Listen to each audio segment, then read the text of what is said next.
Hello, beautiful souls. It's so good to be back with you for another edition of Wisdom Walks. And today we're going to explore course correction. What does it mean when we've got to change the course a little bit? And how can we allow ourselves to redirect without it causing stress, overwhelm, worry, confusion, all the things that often comes with needing to adapt or needing to adjust the direction that we are going. Can't wait to dive in.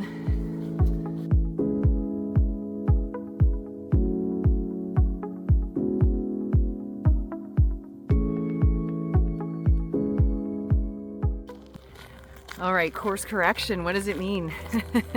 Well, how many times in your life have you been in a situation where you were on the path, you knew where you wanted to go, and you felt some sense of resistance, but you pushed through anyways? How many of you have done that? Me. And then sometimes maybe you're on the path and you get a nudge that maybe there's another way. Maybe the path doesn't look exactly like you thought it was going to look. There's no coincidence that I'm walking on paths that have patches of ice where I have to get a good look at where I'm going and decide if I'm going to take the path of ice or if I'm going to go into the snow or however I'm going to get to where it is I'm going. And sometimes I've got to redirect. This is life. It's going to happen all the time where you get on a path and you're like, oh yeah, I'm going for it. I'm in it. And you start down the path and all of a sudden it's icier than you thought. There's more obstacles than you thought. There's an energy of resistance or there's an energy of forcing because you got to get to the other side or you got to get to the end of the pathway. And we do this so often in our lives and we force and we force and we force. You know, my mother is a wise woman and she once said to me, she goes, okay, if you want to get to New York, but you're on the road to LA, no matter how far down you travel the road to LA, you're never going to get to New York. And that's also a very interesting concept because, you know, sometimes I think I'm on the path to get to where I'm going. And then I realize, oh, wait a second. there's a whole nother direction I'm supposed to be going. Now, this came up for me because some of you might know I got this really cool download actually a couple years ago. It's been a project of mine called the Heart and Soul Olympics. And the Heart and Soul Olympics concept was actually about putting soul back into our hearts, our minds, at the forefront of our very existence. And I wanted to create an awards lottery.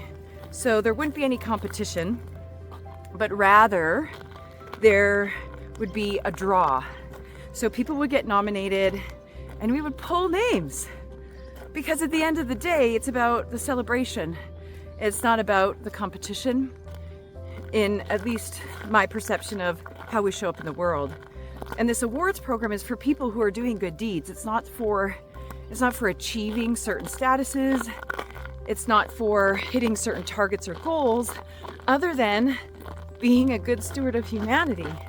So I got this download a couple years ago, and I was so excited about it, and I really started to roll with it. And then I started to come up with roadblocks. One of the biggest roadblocks is that us using the word Soul Olympics, even though it's actually a new word, S-O-U-L, Olympics, it sounds like Olympics. And the IOC, the International Olympics Committee, is very particular about anyone using Olympics in any way to promote, to do anything really. Apparently, they're pretty tight on that. And so, you know, I had a few people that, you know, raised that up and said, oh, you know, is that going to be okay with the Olympics Committee? And I pushed forward because that was how the download came in. And I was determined that that was my path. And I got stuck there for about a year. I built a website. I invested in PR. I did all of those things. And I kept noticing resistance. So this resistance was my first clue, and I want to bring that to the surface for you, because if you're wondering if you're on the right path, oftentimes significant resistance will show up. And not just within your spirit. Resistance will show up in processes and procedures. We were having some issues getting the team together. We were having issues with our promotions. There was just things that felt heavier and denser. And that was my first clue. So let that be an awareness for you as well. That once you start to notice resistance, it could be, not always, but it could be an indicator that there could be another path. Okay, so that's the first thing I want to share about that. So I get on this website, I set a date for this event, and now we're just going to accept nominations. But I also tried something a little bit different. I wanted to be able to give cash back as rewards for all the nominees. So what I did was I also set up so that people would have to pay in order to nominate. Guess how that went? Wah-wah. Not well. We had just a few nominations coming in. Now, we only did a few promotions at that point, but something inside of me allowed me to sit with the experience. And it got very clear very quickly that this was not creating a path of ease, that this was not actually the vibration of what I wanted or intended for with this event. And so I took a step back and I actually decided to pull the plug. Now, temporarily. We'll call it a temporary pulling of the plug, because I knew I just needed some time and some space to get on the new path, to do a course correction for myself. And so the second piece, in addition to having this awareness, noticing the resistance, now the second piece for me is I'm going through that process now of being the observer and witnessing it and allowing myself to find a new path. And some people will say, well, how do you find the new path? Well, I would go to Rumi's quote, walk the path and the path will appear. And to some degree, that's what I did. I decided to just lean back in. I talked to the team. I got their feedback. I knew that I had to get some other people involved, so I got some other people involved to welcome their ideas as well. And that was all I needed to do. The rest of the path has started to unfold. The right people have shown up to redirect the website, to make the updates that we need. And so that's what's happening right now. We are now going to be called the Heart and Soul Awards. See you next time. Now, I wanted something a little bit fancier, but at the end of the day, that's what this is about. It's about giving a little extra heart and soul. And so it seems so fitting to me. And this way, I don't have to change as much stuff. It's minor tweaks that I get to make. So in this path of course correction, the other piece that I want to share with you in terms of learning is that no matter how far I would have gone, no matter how much money I would have invested into Heart and Soul Olympics, I could have pushed it. I could have went harder on promotions. I could have spent more on advertising. There's lots of things that I could have done absolutely to make this go, to stick with it. And sometimes that is the right path, to stick with something that maybe feels a little bit hard and sticky. However, again, we have this beautiful opportunity of going back to measuring what it is that we're trying to do, what we're trying to create. And I mentioned this earlier, that vibration of resistance and the stress it was causing me and the anxiety, I thought, this is not why I'm doing this event. I'm not doing it to cause myself stress and worry.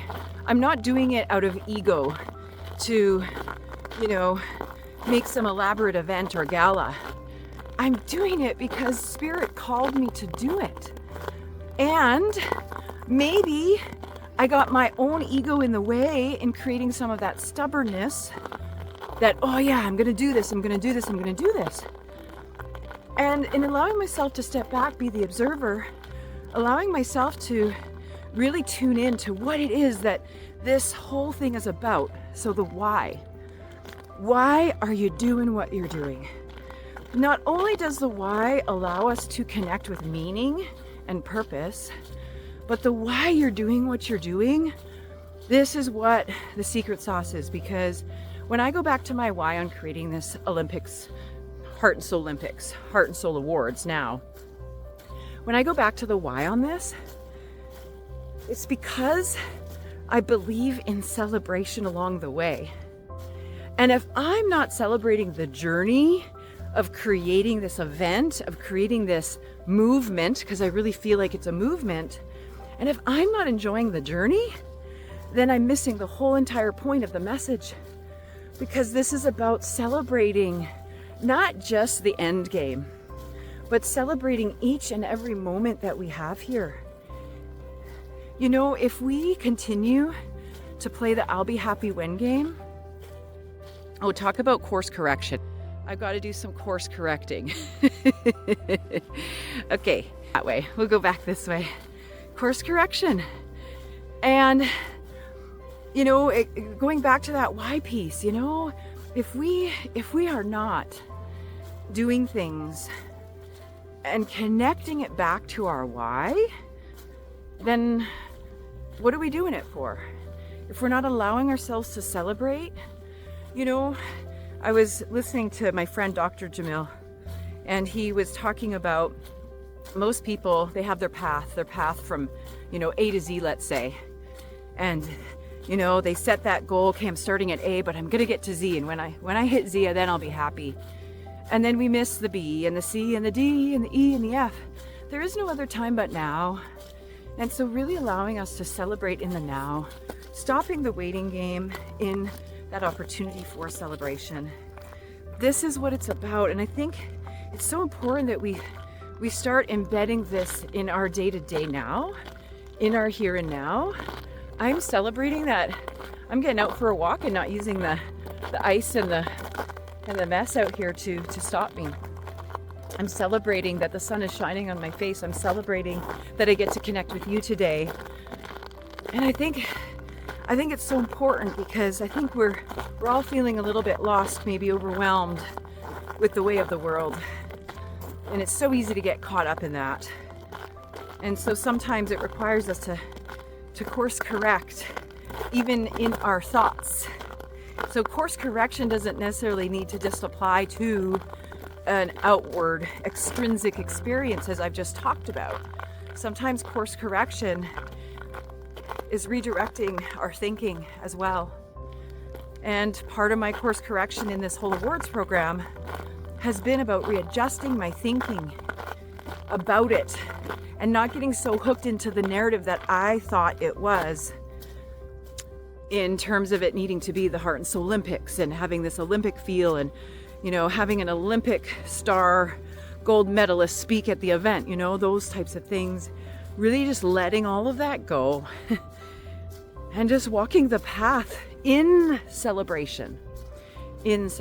So, course correction, a few reminders for you. First of all, if you want to get to New York, but you're on the path to LA, no matter how far down you go on that path, you're not going to get to New York. And so don't be afraid. Don't be afraid to change the plan, people. Don't be afraid to change the plan. It's not shameful to step back and say, hey, you guys, my plan changed. I thought it was this. I realize it's this. And that ties into last month's talk around humility. I'm going to be humble enough to say, oh, I thought I had this figured out and I don't. But here's what I do know, and here's what's next. So I think that's a really important part of the course correction, because I think part of the reason why we don't course correct is because we're worried about what other people will think. We're worried about the judgments that they'll have. I had a hot minute there where I thought about, oh my God, people are going to think I failed at this, right? And then I thought, no, that's just my perspective. Again, I get to change that. So noticing when there's a path of resistance, noticing when you're finding your ego kind of getting in the way of the whole intention of the experience. allowing yourself to be that observer and that witness, as we do in most processes, right? Invite us to be the witness and observer. And so as we invite that witness and the observer, we take a step back. And sometimes that requires a pause. I needed a few months to step back from this whole project, put it completely on pause. And now that I have the capacity, and now that I've gone back to my why, right? Go back to that why. If you have to do a course correction, go back to the why you're doing what you're doing in the first place. Make sure it's aligned, because if it's not aligned, you're going to continue to have resistance. You're going to feel that forcing energy, and it's going to wipe you out. And who wants that after all? So there is our wisdom walks for today. I hope that it will help you in navigating your path, in adjusting your path if it needs to right now.